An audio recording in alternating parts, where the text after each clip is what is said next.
국산 치료제나 백신 개발을 완주하는 게 음. 왜 중요한 건지, 예, 완주를 하기 위해서는 좀 어떤 좀 환경이 필요한지에 대해서 좀 말씀해 주시죠. 저희가 팬데믹을 통해서 K바이오가 새로운 포지셔닝 한 건 분명히 맞아요. 그렇지만 그건 일정 부분의 한도의 그 섹터에서 저희가 이제 K바이오의 브랜드를 올린 거고, 나머지 신약 개발이나 백신 관련된 부분은 아직까지도 저희가 글로벌 기준에 봤을 때는 경험이 많지가 않습니다. 그래서 이번 기회에 되게 절호의 찬스인 거거든요. 이번 기회에 저희가 완주를 한다고 하는 거는 무슨 의미를 주냐면, 저희가 갖고 있는 기술을 우리가 흔히 이제 개발한 사람이 프로브 오브 컨셉을 한다고, 그 프로브 오브 컨셉을 신속하게 글로벌 시장에서 하는 겁니다. 그러니까 이게 제품이 나오건 안 나오건 저희가 완주를 해야 되는 경험을 가져야 돼요. 그러니까 저희가 재작년에 글로벌 임상에 가서 몇 번 실패 경험도 맛봤는데 그건 경험이 없기 때문에 하는 거거든요. 그러니까 지금 같은 절호의 기회에 이러한 경험들을 계속 누적하고 쌓았다 보면 저희가 가지고 있는 백신을 만들고 또 저희가 갖고 있는 치료제를 만들 가능성들이 점점 높아지기 때문에 저희는 어렵더라도 이 과정에서 끝까지 한번 완주할 수 있는 여러 가지 아이템들이 나와야 된다고 생각을 합니다. 좀 현장에서는 좀 지원, 정부 네. 지원 이런 부분에서 좀 어떤 목소리가 있는지 궁금합니다. 그래서 지금 우리나라가 새로운 팬데믹을 맞이하면서 새로운 기회를 잡은 건 분명합니다. 그러니까 지금 이제 전체적으로 조사를 해보면 치료제는 14개 정도, 백신 8개 정도를 이제 개발되고 있는데, 저는 국가 경쟁을 가지기 위해서는 뭔가 선택에 집중이 좀 필요한 것 같아요. 그래서 그 중에서 효과적일 수 있는 것들을 저희가 집중 지원하는 프로그램이 하나 있을 거고, 그다음에 그거를 글로벌하게 하기 위해서 과연 정부가 어떤 정책적인 지원을 해야 되는지에 대한 답을 내야 되는 게 지금 되게 중요한 시점이라고 보고 있거든요.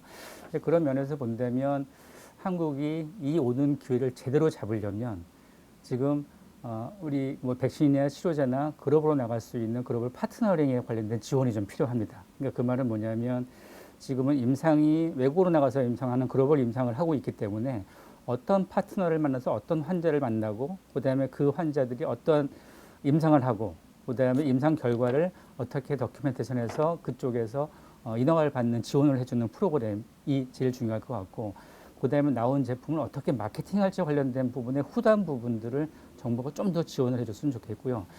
그다음에 이제 비용에 관련된 부분은 이게 임상 3상이나 이상 같은 경우는 1인당 1,000만 원씩 들기 때문에 1,000만 원짜리 숫자가 들어갑니다. 그러니까 이거는 정부가 100% 지원한다기보다는 정부가 일부 보조를 해주고, 그 기업들이 일부 보조를 하고, 그다음에 개발 기업이 외국에서 임상을 할 때 그 파트너 기관의 펀드레이징을 받아서 그렇게 다양하게 포트폴리오를 구성해서 가야지 저희가 좀 속도가 이렇게 나갈 수 있을 것 같거든요. 그래서 그런 면에서 본다면 지금 정부가 해주는 이 팬데믹 상황에서 치료제와 백신의 개발에 지원은 어느 정도 그래도 약간 좀 긍정적인 부분으로 지원을 하고 있습니다. 그래서 좀 더 글로벌할 수 있는 그 방법을 제시해 주는 게 가장 급선무가 아닌가 생각을 합니다. 미래 팬데믹 대비를 하는 것도 중요하잖아요. 예. 그러기 위해서는 좀 중장기적인 예, 계획이 예. 필요한 것 같은데, 예. 인프라 구축을 위해서는 좀 어떤 부분이 필요할까요?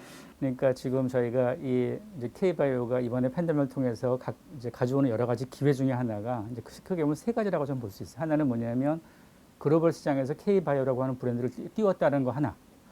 두 개는 우리가 가지고 있는 기술을 글로벌하게 임상을 할 수 있는 그 기회를 잡은 거 하나. 또 하나는 SK바이오사이언스도 그렇고 다른 회사들도 그렇고 다른 나라랑 국제적인 공조를 하거든요. 이러면서 유통, 보관, 생산에 관련된 부분들의 기술 이전이 좀 들어오고 있습니다. 그거는 우리가 일반적인 상황에서 했을 때는 너무 오래 걸리고 현실적인 성과를 내기가 쉬운 부분이 아니었는데, 지금은 K바이오가 그래도 글로벌 사회에서 뭔가 포지션을 차지하고 있기 때문에 그런 요청들이 들어와요. 그러면서 지금 저희가 인프라서부터 시작해서 여러 가지 것들을 경험을 하고 있는 것 자체가 길게 봤을 때는 아주 중요한 큰 자산이라고 봅니다. 그래서 정부도 그렇고 민간도 그렇고 지금 오는 여러 가지 콘텐츠에 관련된 지원이라든지 컬래버레이션을 통한 여러 가지 데이터 확보 관련된 부분들을 베스트 프랙티스로 만들어야 돼요. 그래서 아무래도 이런 이제 팬데믹들이 올 확률이 계속 높아지다 보니까 저희가 이 스텝된 기술을 가지고 금방금방 대처할 수 있는 탄력적인 체력을 기울 수 있는 절호의 찬스라고 봅니다. 그거 좀 일관된 정책을 펴기 위해서는 예전 신약 개발 때부터 좀 컨트롤 타워가 필요하다는 지적이 있었잖아요.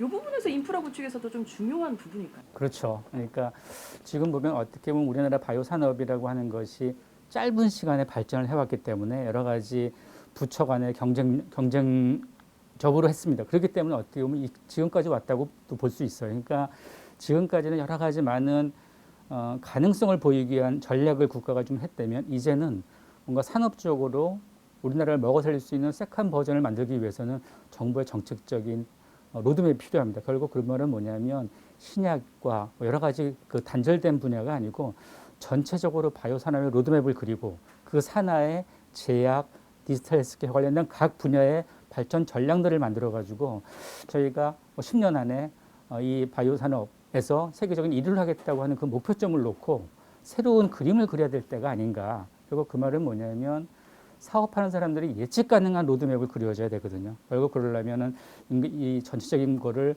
좀 컨트롤할 수 있는 컨트롤 타워가 필요한 시점인 건 분명합니다.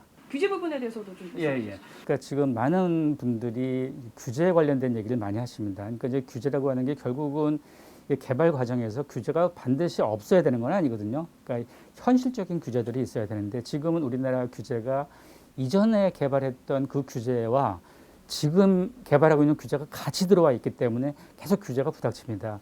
그러니까 결국은 이 바이오 산업이라고 하는 거는 여러 가지 기술, 그러니까 불확실한 기술을 가지고 진입하는 그 산업군이기 때문에 규제에 대한 네거티브적인 접근이 절실합니다. 그래서 지금부터라도 우리가 전체적인 로드맵을 그리는 과정에서 이 규제에 대한 부분의 현실화, 또는 진짜 규제 과학적인 접근이 절실하게 필요한 때입니다.